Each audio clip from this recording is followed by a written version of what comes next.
निश्चित रूप से विचारणीय बात है कि आखिर चंद्रबाबू नायडू को इस समय इस बात की चिंता इतनी क्यों सताने लगी है, और जो तर्क दिए जा रहे हैं वो जानकारों को भी समझ में नहीं आ रहे हैं कि भैया ये 2 बच्चा 3 बच्चा 4 बच्चा ये क्यों हो रहा है ना। हाँ। जबकि ये फॉर्मूला जो है अन्य देशों में जो है फेल कर गया। हाँ बिल्कुल, है ना। साउथ कोरिया की बात आपको याद है कि साउथ कोरिया में ये इंप्लीमेंट करने की कोशिश की गई थी, जापान में भी ये इंप्लीमेंट करने की कोशिश की गई थी, लेकिन इन जगहों पर आबादी बढ़ाने का जो ये फॉर्मूला था वो उनकी अर्थव्यवस्था को सपोर्ट नहीं कर पाया और इसलिए उसको विड्रॉ कर लिया। बिल्कुल हाँ। आप देख रहे हैं हिंदुस्तान समाचार में हूं आपके साथ असलम अब्बास। भारत मौजूदा समय में पूरी दुनिया में सबसे बड़ा आबादी वाला देश है और यही आबादी भारत के लिए एक मजबूत स्तंभ के रूप में है, तो दूसरी तरफ चुनौती भी है सरकार के सामने कि अपनी बढ़ती आबादी को किस तरीके से रोजमर्रा की चीजें उपलब्ध कराई जाए और कैसे उन्हें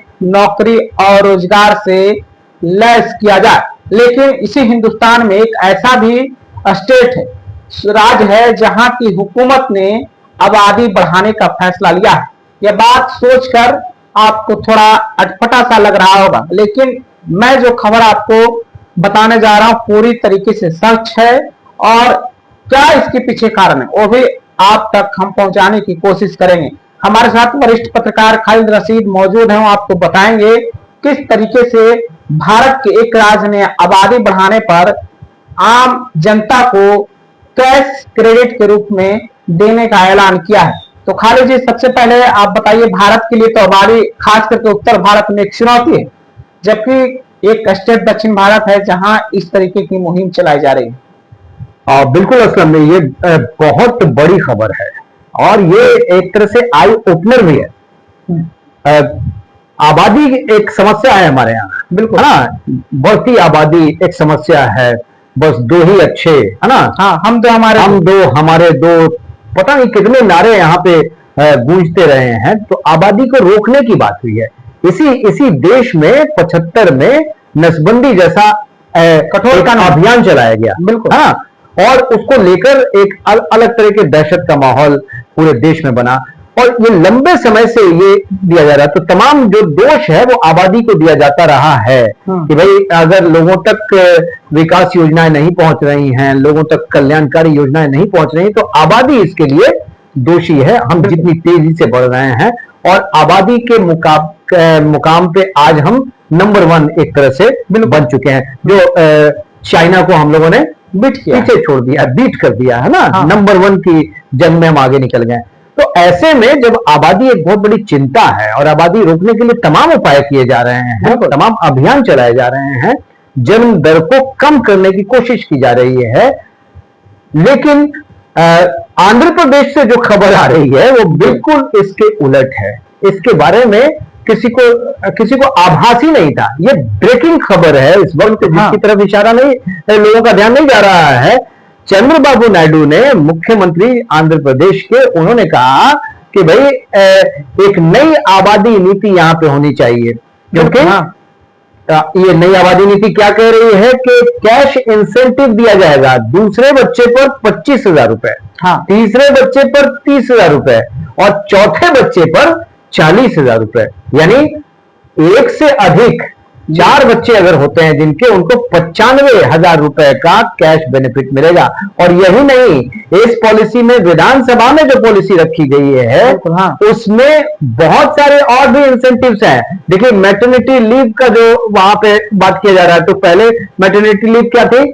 2 बच्चे के बाद मैटरनिटी लीव नहीं मिलती थी, बिल्कुल हाँ, है ना। हाँ। अब इसमें है कि जितने बच्चे भी हो किसी माँ के, उसको मैटरनिटी लीव दी जाएगी, है ना, बड़े पैमाने पर दी जाएगी और बाप को भी पैटर्निटी लीव मिलेगी, है ना। हाँ। पहले बाप को पैटर्निटी लीव का प्रावधान नहीं था, है ना, और दूसरे बच्चे के बाद तो था ही नहीं। और इसी आंध्र प्रदेश में, आपको असलम जी ये बता दें कि इसी आंध्र प्रदेश में 2 बच्चे का सिद्धांत लागू किया गया था, जी हाँ, ना, और उससे अधिक होने पर कितने लोगों की वहां पे जो निकाय चुनाव में सदस्यता होती है वो समाप्त कर दी गई, वो चुनाव नहीं लड़ सकते थे, है ना।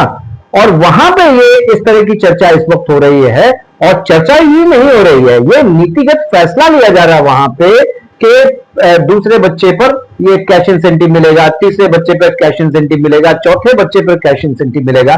तो ये बात जो है एक बहुत बड़े आश्चर्य के तौर पे सामने आ रही है कि जिस देश में आबादी एक बड़ी समस्या है, उस देश का एक स्टेट ये इस वक्त ये बात कर रहा है कि वहां आबादी बढ़ाने के प्रयास किए जा रहे हैं। जी, आंकड़ों पर अगर गौर किया जाए खाली जी, तो क्या आंध्र प्रदेश का आंकड़ा और फिर उत्तर भारत का आंकड़ा और देश का आंकड़ा, खास करके उत्तर भारत में भी देखिए कई राज्य हैं जो बीमारू राज्य कहे जाते हैं, गरीब राज्य, तो आंकड़ों में कहां आंध्र प्रदेश आगे निकलता हुआ पिछड़ता हुआ नजर आ रहा है। जी, आपने बीमारू राज्य की चर्चा कर दी तो बिहार की बात हम लोग कर लेते हैं, है ना? बिल्कुल, हाँ। बिहार और आंध्र प्रदेश का कंपैरिजन करते हैं और मैं बहुत गंभीर होकर कह रहा हूं कि आबादी, अगर कम आबादी आंध्र प्रदेश की समस्या है तो जो ज्यादा सरप्लस आबादी है बिहार की, वो वहां इन्वाइट कर लेनी चाहिए थी, है ना? ऐसी नीति बनाई जानी चाहिए थी कि इनको वहां माइग्रेट करा दिया जाता और वहां पे तमाम इंसेंटिव्स उनको दिए जाते हैं। बिहार से मजदूर तो काम करने जाते हैं, बिल्कुल, हाँ, है ना? तो बिहार से आबादी भी चली जाएगी, उनको पूरी इंसेंटिव दीजिए, पूरी कमीशन दीजिए। ये इस तरह की स्थिति बनाने की क्या आवश्यकता है ना? ये सवाल तो अपने आप में उठता है। लेकिन ऑन ए सीरियस नोट मैं ये कहना चाहूंगा कि जो साउथ के स्टेट्स हैं, है ना, वहां पे जो टोटल फर्टिलिटी रेट है वो 1.5 पर आ गई है ना? 3 से घटकर 1.5 पर, यानी 2 से ज्यादा अगर TFR होता है तो उसे ठीक माना जाता है। 2 से ज्यादा थोड़ा हो तो लगता है कि जन्म दर जो है वो बढ़ रही है, बैलेंसिंग में, है ना, बैलेंसिंग में चल रहा है और बहुत कंसर्न नहीं होता। 3 से के आसपास हो, 3 से ज्यादा हो जाए तो कहा जाता है कि आबादी बहुत तेजी से बढ़ रही है, लेकिन वहां तो आधी हो गई है जी। अगर हम लोग नॉर्थ के कंपैरिजन में देखें, नॉर्थ में 3% के आसपास TFR है ना? उससे ज्यादा भी है कई स्टेट में, जिन आप स्टेट्स की बात कर रहे हैं, बिहार में, उत्तर प्रदेश में, इन जगहों पे आबादी की रफ्तार जो है ज्यादा तेज है और नॉर्थ के जो स्टेट्स हैं वहां ज्यादा तेज है बनिस्बत के जो साउथ के स्टेट्स हैं। तो साउथ में एक यह समस्या तो है कि जन्म दर वहां पे कम हो रही है और इसका सिलसिला पहले से काफी शुरू हो चुका था, जो अब और तेजी से बढ़ रहा है। अब जब जनगणना हो रही है तो जनगणना में जो आंकड़े आएंगे वो कुछ और भी इसको एलेबोरेट करेंगे और पूरी तरीके से स्पष्ट हो जाएगा। बिल्कुल। तो बिहार की आबादी इस वक्त जो है वो कितनी है? 13 करोड़ के आसपास है ना? 2011 की जनगणना के अनुसार बिहार की आबादी उस वक्त कितनी थी? 10.41 करोड़, है ना? 10 करोड़ 41 लाख के आसपास थी, जो अब 13 करोड़ समथिंग हो गई। 13 करोड़ से ज्यादा ये 2023 के जो कास्ट जनगणना बिहार में की गई उसके अनुसार। अब 2027 की जो जनगणना चल रही है उसके जो नतीजे आएंगे तो फिर हम लोग असली कंपैरिजन पे आएंगे कि आखिर क्या रफ्तार है, किस तेजी से बढ़ रही है, किस वर्ग में ज्यादा बढ़ रही है, किस वर्ग में कम हो रही है, वो हम देखेंगे। लेकिन ओवरऑल जो जन्म दर है ना, वो कम हुआ है पूरे देश में। अगर आप देखें तो ओवरऑल जो जन्म दर है अक्रॉस द कम्युनिटी वो कम हुई है, लेकिन जो साउथ के स्टेट है। अब सवाल ये उठता है कि चंद्रबाबू नायडू को ये फिक्र क्यों हो रही है, तो उसके लिए अलग अलग थ्योरी कही जा रही है जी। मेरी थ्योरी ये है असलम जी, बहुत स्पष्ट तौर पे मैं बोल रहा हूं, मेरी थ्योरी ये है कि आपने संघ प्रमुखों को कई मौकों पर आपने सुना होगा जी, मोहन भागवत को, मोहन भागवत साहब को, कि वो कई मंचों पर ये कह चुके हैं कि आबादी बढ़ाओ, आबादी बढ़ाओ, है ना? वो तो सनातन लोग आबादी बढ़ाने की बात करते हैं। हाँ, तो जो भी हो एक वर्ग को एड्रेस करते हैं, लेकिन आबादी बढ़ाओ। तो चंद्रबाबू नायडू लगता है कि उन्हीं के एजेंडे को लेकर आगे उनसे प्रभावित हो गए, उन्हीं उसी को लेकर आगे बढ़ रहे हैं। अदरवाइज कोई और रीजन नहीं नजर आता है जो वो वहां पे तर्क दे रहे हैं। वो तर्क ये दे रहे हैं कि आर्थिक विकास में जो कम आबादी है वो बाधा है ना? और जो उनके मेगा प्रोजेक्ट्स हैं, अमरावती को मेगा सिटी बनाने की जो बात है, जो नया कैपिटल, हाँ, नया कैपिटल जो है 2014 में तेलंगाना अलग हो गया उससे, है ना? और आंध्र प्रदेश की कैपिटल जो बनाई गई वो अमरावती को बनाया, उसको मेगा सिटी बनाने की उनकी योजना है। तो वहां जो आबादी चाहिए वो बहुत ज्यादा चाहिए, लेकिन इस वक्त कम है। तो उनको लगता है कि आबादी इस वक्त बढ़ाने के उपाय किए जाने चाहिए, इसीलिए ये तमाम इंसेंटिव्स किए जा रहे हैं। लेकिन मुझे लगता है कि ये तर्कहीन बातें हैं। भारत जैसे देश में अगर कोई स्टेट ऐसी बातें करता है तो जाहिर तौर पे जो केंद्र की नीति है आबादी को लेकर, जी। उसके साथ उसका टकराव संभव है, हाँ। हो सकता है। बिल्कुल, तो टकराव हो सकता है। और आंध्र प्रदेश, खालिद जी, और क्या आंध्र प्रदेश के परिप्रेक्ष्य में कोई आंकड़े हैं जो दर्शकों तक आप शेयर करना चाहेंगे, पहुंचाना चाहेंगे?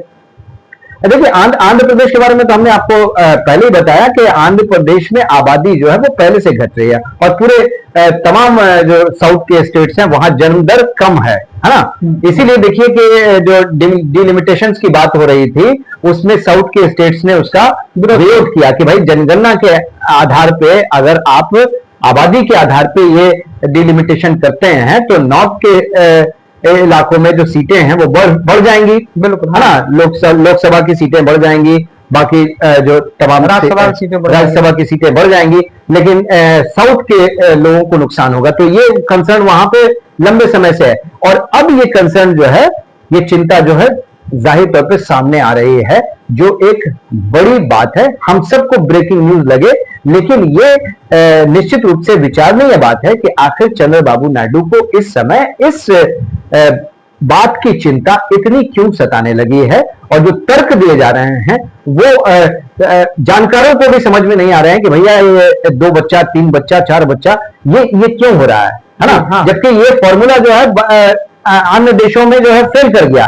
हाँ बिल्कुल, है ना। साउथ कोरिया की बात आपको याद है कि साउथ कोरिया में ये इंप्लीमेंट करने की कोशिश की गई थी, जापान में भी ये इंप्लीमेंट करने की कोशिश की गई थी, लेकिन इन जगहों पर आबादी बढ़ाने का जो ये फॉर्मूला था वो उनकी अर्थव्यवस्था को सपोर्ट नहीं कर पाया, और इसलिए उसको विड्रॉ कर लिया। बिल्कुल, हाँ।